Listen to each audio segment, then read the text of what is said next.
Bum bum bum bum bum bum bum bum bum bum bum bum. The Peter Dislike Show. Bum bum bum bum bum bum bum. All right, I would like to pray to the God of dislikes for a number of Christmas wishes. My biggest one, and this one, if I get nothing else, just this one. Connections for my career. Earlier this year, I learned the hard way that a lot of job opportunities these days don't come from just searching for work, right? They come from good connections. And so when I tried to make new connections at my job, I went to the break room and tried to strike up a number of conversations, and I quickly got overwhelmed when I got to the break room.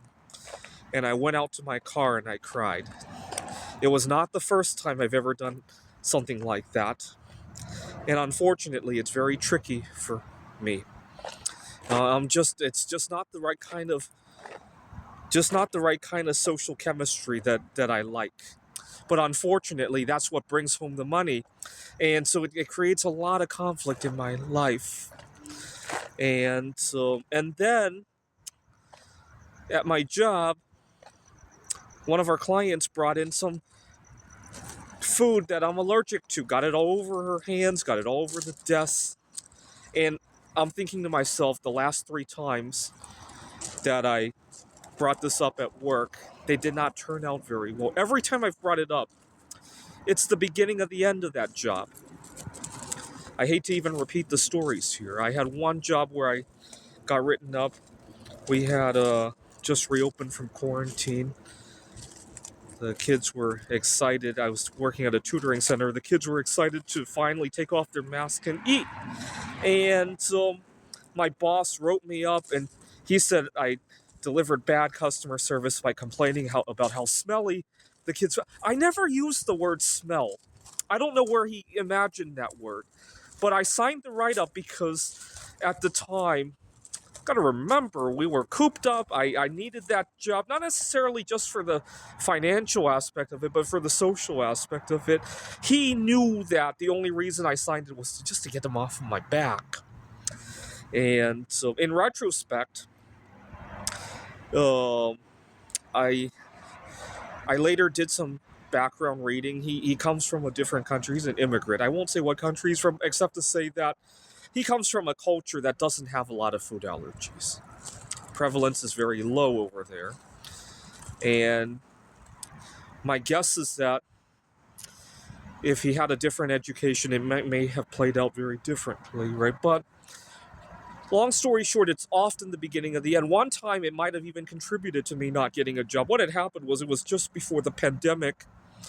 I had interviewed for a job that involved going to the kids' homes to tutor. And I made the mistake. The interviewer said, "Well, why don't we go to a coffee shop?" And I went there, and as I'm ordering my food, I said, would you mind changing your gloves? I have food allergies. And when the interviewer heard that, she asked me, "You realize that we gotta go to these families' homes, or what if the kids are eating something that you have a problem with?"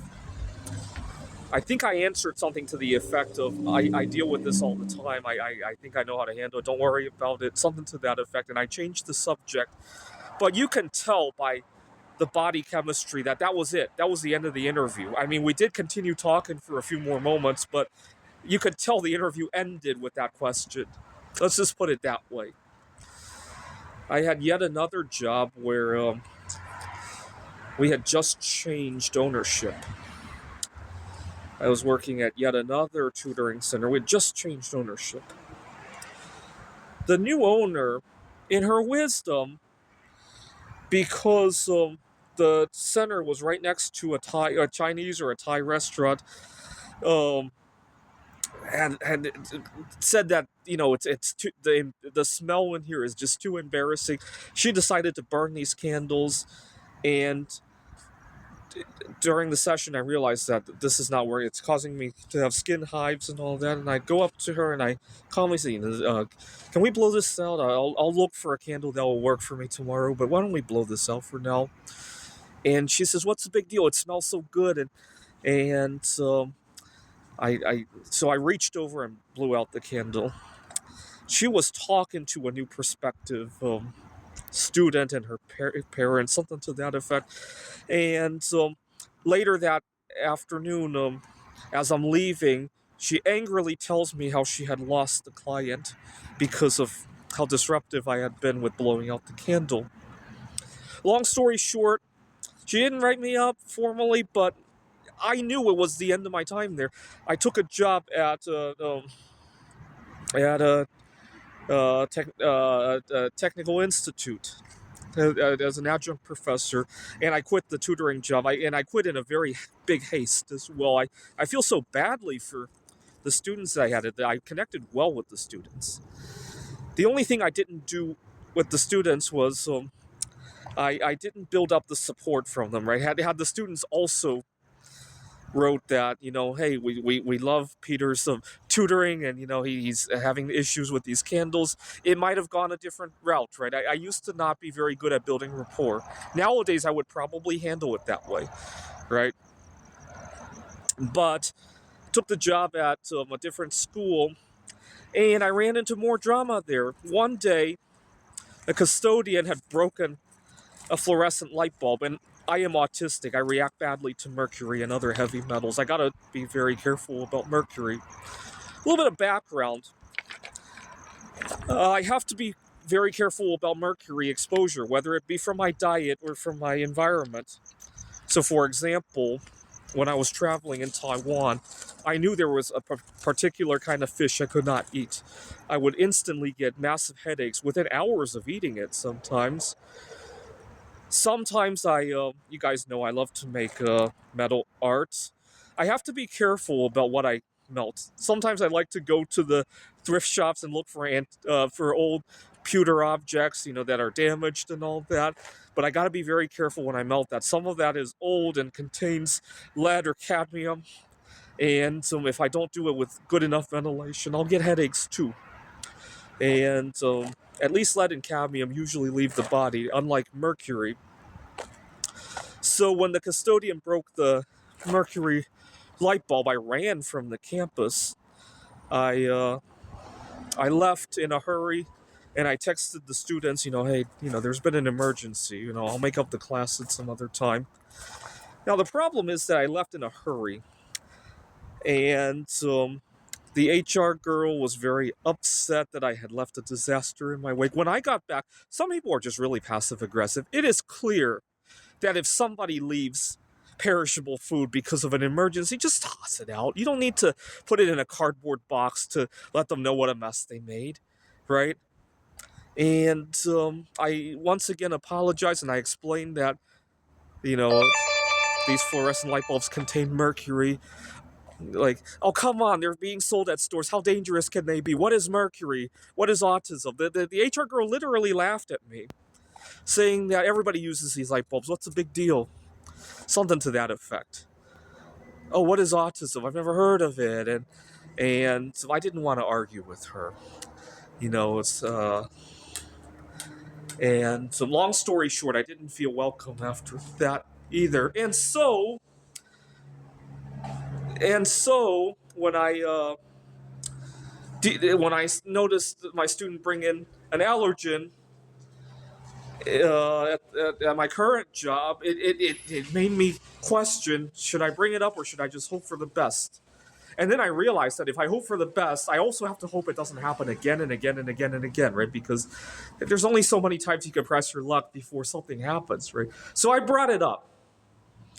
And to my surprise, it has turned well. So that's my second wish, is to be accepted for who I am, whether it be food allergy related stuff or autism related stuff, sexuality differences, and what else?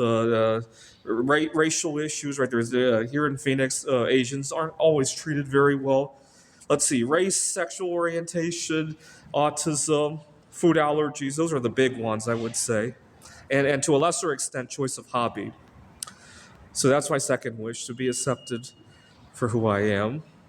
And number three, I hope that the tariffs end and the price of strategic metals comes back to earth. And here's why. I'm an artist. I used to work with Bismuth and I would go to an art show.